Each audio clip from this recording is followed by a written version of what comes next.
alright, no? Alors, you are perfectly fine. It's okay. Tu parles bien en femme, toi. Ouais, surtout parler aux américaines, ouais.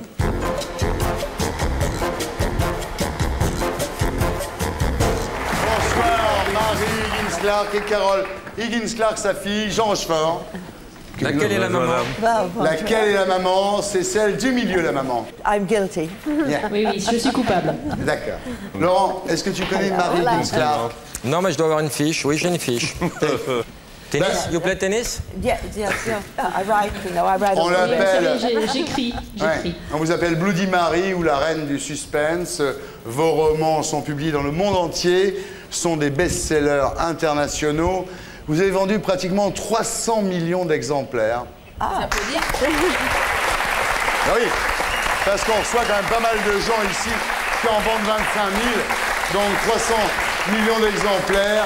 Et rien qu'en France, vous avez vendu 25 millions, ce qui est quand même extraordinaire. Et vous, Carole, vous marchez sur les traces de votre maman, puisque chacun de vos livres se vend désormais à plus de 500 000 exemplaires, donc vous la rattraperez bientôt. C'est mathématique. En tous les cas, merci d'être là, toutes les deux. Vous faites vos tournées... It's a pleasure. Yeah, it's a pleasure for me too. Ouais. Vous faites des tournées promotionnelles ensemble. Vous allez partout, dans tous les pays, toutes les deux? No, it depends. Non, ça dépend. Vas-y, toi d'abord. Non, elle. It depends on. Ça dépend. You know, Nous avons sorti toutes les deux un livre, donc nous it's sommes fun to ensemble. travel Vous together. baladez Mais toutes les c'est deux, sympa ouais. de voyager ensemble. Ouais, c'est sympa. Yeah. Vous êtes dans quel hôtel à Paris? The Plaza Athénée. Ah, ben ça Le va. Plaza Athénée. Elles sont au Plaza. Quelle c'est chambre? cool. Quelle chambre? What room? What Quelle is it? chambre? Je ne sais plus. I'm in 409. 409. What am I in? I forget. Et moi, je me souviens plus. 410. On trouvera. 409, 410. On trouvera, vous en faites pas. À ce prix-là, on trouve. Hein. If you like sex, call me.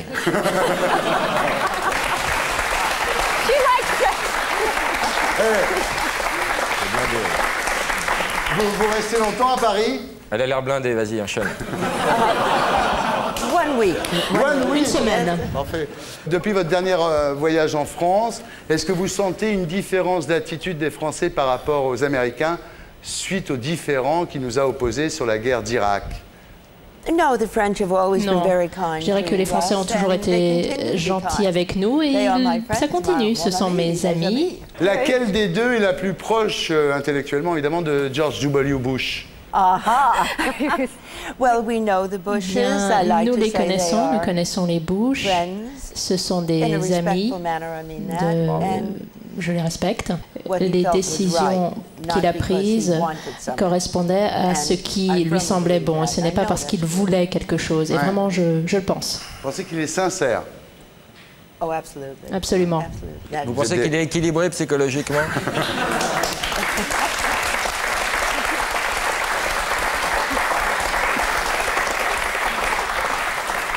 I am happy to Je suis defend him. ravie de pouvoir le défendre. C'est vrai que tout le monde Peut-être l'attaque que comme Bretzel, hein, c'est vous dangereux. n'êtes pas d'accord avec sa décision, mais vous la comprenez. Bien. Alors, il y a un truc que je What are you comprends pas. muttering over there? J'ai dit, c'est dur d'arrêter vous de boire, dites c'était une vraie décision, bravo. Doesn't drink. Il ne boit pas. Plus. Plus. Il a arrêté de boire, il est tombé dans la Bible. Alors, vous faites des tournées ensemble, et vous avez chacune votre livre. Hein. Vous, Marie Higgins-Clark, votre livre s'appelle Une seconde chance, et c'est publié, comme d'habitude, chez Albin Michel.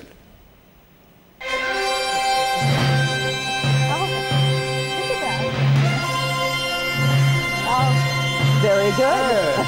Très bien, impressionnant. Hein, Marie, that's something, no? Bravo. My publisher thanks you. Yeah. Mon éditeur vous remercie. Alors, Carole, vous, votre livre s'appelle Pas de veine, et c'est également chez Albin Michel.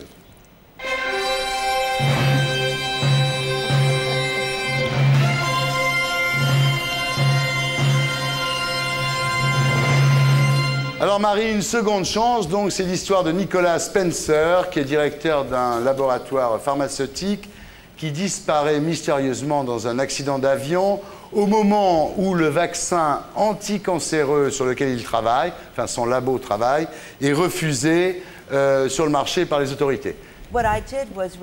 En fait, moi j'avais lu toutes les histoires d'affairisme, notamment concernant un médicament contre le cancer.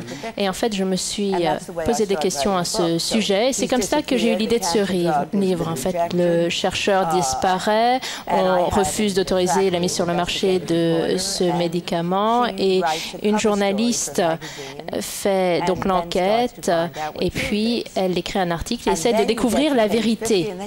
Et ensuite, eh bien, vous payez, puis vous achetez le livre et puis vous saurez la fin. Je pense que c'est ce qu'on va faire. Hein. Ah, elle est maligne, oui. Qu'est-ce qui vous donne des idées de livres comme ça? Est-ce que, par exemple, vous seriez capable d'imaginer un livre qui débute comme ça sur un plateau de télévision avec un grand acteur français, avec une chanteuse à la mode? Oui, bien sûr, bien sûr. À partir de ces éléments-là. L'invité irait dans la loge pendant quelques minutes simplement et on se dirait mais où est l'invité? Revenez l'invité, vous l'appelleriez et puis quelqu'un irait chercher l'invité et puis quelqu'un essaierait d'ouvrir la porte, on frapperait, personne ne répondrait. Et alors? On essaierait d'ouvrir la porte mais la porte serait coincée, bloquée. Et là, vous voyez votre profil. Et puis vous bloquez la porte. Oh là là. En fait, on essaye de voir envers qui vous étiez méchant. Et voilà. 300 millions d'exemplaires. Ah, du mec de la vieille. Partout. Marilyn Clark. Ouais. Vous avez déjà lu des livres de Marilyn Clark? Ça fait très peur. Moi, j'ai calé une bibliothèque avec ça. Ouais. Alors, vous, Carole, votre livre s'appelle Pas de veine. Donc, c'est une nouvelle enquête de Regan Reilly, puisque vous, à la différence de votre mère, vous avez un personnage récurrent. Oui, tout à fait. Mais moins connu. Ça va quand même, non? You're all right, non? Alors, you are perfectly fine. It's okay. Tu parles bien en femme, surtout les américaines. Ouais. Alors au départ, Carole était votre assistante éditorialiste, votre documentaliste. Elle a tout appris en fait à travaillant pour vous, c'est ça? Carole me voyait à la table de la cuisine, je tapais mes livres, ma machine à écrire, et puis ensuite je mettais la machine à écrire par terre, et puis je préparais le dîner. Et puis elle s'est imprégnée de tout cela, et puis ensuite elle a commencé à relire mes livres lorsqu'elle était à l'université, elle me reprenait. Elle avait raison. Alors, vous avez un truc quand même, vous. D'abord, vous choisissez toujours des sujets qui touchent les femmes, hein, c'est-à-dire la beauté, la fertilité, la recherche de l'âme sœur, les enfants. Non, c'est vrai. C'est vrai, vous avez toujours des sujets qui touchent les femmes. Et ensuite, vous intercalez toujours une histoire d'amour dans l'histoire policière. Toujours. Hein? Toujours. C'est un petit peu alors comme que votre fille fait la l'inverse. cerise sur le gâteau. Elle intercale l'histoire policière avec l'histoire d'amour. Dites-moi, Marie, qu'est-ce que vous faites de votre pognon? Sans déconner. Ce que je fais de mon argent? Eh bien, voyons, je mets de l'argent de côté, j'en donne, enfin un petit peu comme tout le monde. Si vous voulez. Drogue. Vous en avez énormément. Comme tout le monde. Rock'n'roll, drogue. L'aspirine, oui. Alors, vous êtes née, Marie, en 1929 dans le Bronx, à New York, famille d'origine irlandaise. Vous dites d'ailleurs les Irlandais sont des conteurs nés. Alors, votre père avait un bar, il tenait un bar, mais il est mort quand vous aviez 10 ans. Et votre mère se retrouve avec 3 enfants et puis une somme pas énorme de 14 000 francs devant elle. Elle est obligée donc de louer les chambres de la maison pour survivre. Et vous commencez à écrire dès l'âge de 7 ans. Et puis quand vous quittez le lycée, vous prenez des cours de secrétariat. Voilà, donc c'est une enfance assez difficile. Vous faites de nombreux boulots qui vous seront utiles plus tard, d'ailleurs, parce qu'à un moment, vous êtes opératrice téléphoniste dans un hôtel. C'est-à-dire que vous entendez toutes les conversations. Yeah. Oui, j'ai adoré cela. Je l'ai fait quand j'avais 15 ans. En fait, j'avais toujours l'air plus âgé que mon âge. Sauf maintenant, Marie. Vous êtes tellement riche, vous faites tout votre âge, franchement. Alors après, vous avez été hôtesse de l'air sur la Paname, mais à l'époque, c'était classe d'être hôtesse de l'air, c'est-à-dire qu'il y avait un vol par semaine Paris-New York. C'était l'époque des comètes, des super constellations. C'est vrai, vous vous souvenez de ça, hein? Oui, bien sûr que je me souviens. Mais vous savez, c'était les avions à hélice, il n'y avait que 60 personnes à bord, et puis on leur donnait des chewing-gums pour qu'ils supportent, vous savez, les changements de pression. Ouais, alors après ces petits boulots, vous vous mariez et sous l'œil amusé de votre époux, vous commencez à écrire des petites nouvelles sur la table de votre cuisine. Donc, nombreux refus. Hein. Au départ, c'est très difficile de faire publier vos écrits jusqu'à 1956 où un magazine qui s'appelle Extension Magazine achète votre première nouvelle pour $100. Voilà, ça a été le début donc de votre succès. Et alors, quand votre mari meurt, vous vous retrouvez avec 5 enfants. Hein, Monsieur Clark est mort avec 5 enfants. Et là, vous décidez de suivre un très bon précepte, en fait, qui est valable pour tous les arts. C'est écrit ce que tu aurais envie de lire. Et à partir de là, voilà, ça a commencé à marcher. Et vous avez vendu 300 millions d'exemplaires, c'est absolument colossal. Vous travaillez beaucoup par jour, combien de temps à peu près? Dans l'idéal, 5 heures par jour. Mais bien sûr, lorsque je fais une campagne de promotion, je ne travaille pas. Et puis ensuite, il faut que je rattrape tout ce temps. Et je crois que c'est pareil pour Carole. C'est la même chose, tout dépend des échéances. Après l'émission, en rentrant au Plaza Athénée, vous allez travailler, non? Non.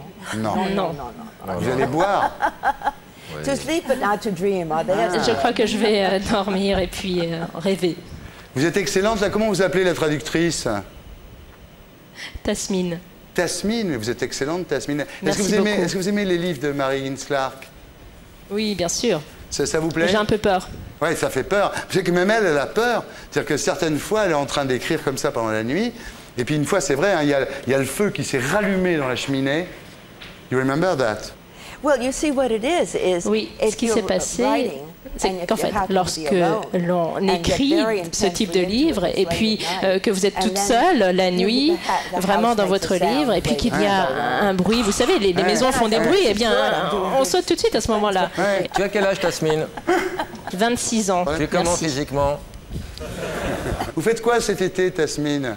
Vous partez en vacances? Va la voir avant de l'inviter. Va pas griller tes vacances non plus. Tu te rappelles l'année dernière? Ouais. Elle pêche au thon pendant 2 mois. Va voir avant. She's very pretty. She's pretty? Yeah, very pretty. Ah, vous l'avez rencontrée? But she is not rich. Et voilà. Oui, je l'ai rencontrée tout à l'heure. Ouais. Elle est sympathique, oui.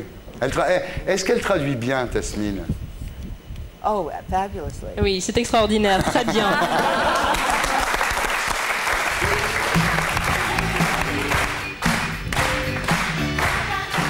Et voilà, Marie et Carole Higgins Clark, mesdames, messieurs, c'est chez Albin Michel, comme d'habitude.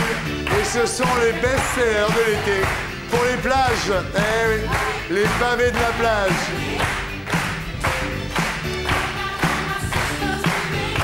Bon alors, Marie et Carole Higgins Clark, je vais vous laisser aller vous coucher. Vous allez directement au lit, là, maintenant? Non. Room service, quand même, une tisane? Peut-être que je vais boire un petit verre de bon vin français. Les orgies, tout de suite. Excellente idée. Ça sent la partout. Est-ce que vous connaissez le Matisse? Jean va vous accompagner. D'accord. Vous partez avec cette demoiselle, non? Mais très volontiers. Je prendrai de l'Évian ou du Vitel. J'ai passé une bonne soirée avec lui, oui. Oui, vous allez vous amuser beaucoup, mesdames. I am very funny. Merci. Merci Marie Higgins Clark, merci Carole. Et pour être sûr de ne rien rater de Inarditube, abonnez-vous et mettez un pouce bleu.